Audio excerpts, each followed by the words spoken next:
নারী যেমন পুরুষকে ভালোবাসবে, পুরুষ তেমনি নারীকে ভালোবাসবে।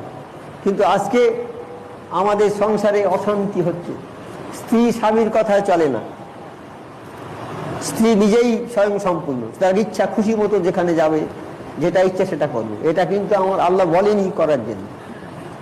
আর সবচেয়ে বড় কথা বলে যে স্ত্রীরা পর্দার মধ্যে থাকবে, পর্দার মধ্যে থাকবে তারা।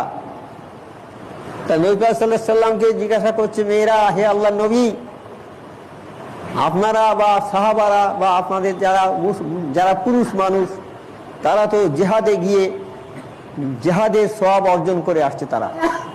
আমরা নারী জাতি, আমরা তো ঘরে বসে আছি, আমরা কি কাজ করলে আমরা সেই জেহাদের সমান সওয়াব পাবো? আমার নবী পাক সাল্লাল্লাহু আলাইহি ওয়াসাল্লাম বললেন, তোমরা ঘরে বসে থাকবে, তোমরা বাইরে বেপরদায় বের হবে না, ঘরে বসে থাকলেও তোমরা সেই জিহাদের সমান সওয়াব পাবে।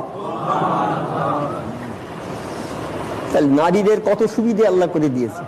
আমরা জিহাদে গিয়ে তরবারি নিয়ে যুদ্ধ করে জীবন দিয়ে যে সওয়াব না পাবো, ওরা ঘরে বসে সেই সওয়াব পাবে। তাহলে আল্লাহ বেশি ভালো কাদের বাসলেন? আমাদের কাজ করে তবে আমাদের অর্জন করতে হবে জিহাদের সওয়াব। জীবন দিয়ে, রক্ত দিয়ে আমাদের জিহাদের সওয়াব অর্জন করে। কিন্তু নারীরা ঘরে বসে থাকবে, সেই জিহাদের সওয়াব তারা পাবে। তাই আল্লাহ কার বেশি ভালোবেসেছেন? নারীদেরকে বেশি ভালোবেসেছেন। তাই বলেছেন যে পৃথিবীর অনেক সম্পদ দেখা যায়, সবচেয়ে শ্রেষ্ঠ সম্পদ হলো এই নারী। এই নারী যেটা হলো শ্রেষ্ঠ সম্পদ, এই নারী যদি ভালো হয় তাহলে এই সংসার ভালো হবে। এমনি একটা কথা বলে না, একটা কথা আছে না, সংসার সুখের হয় রমণীর গুণে।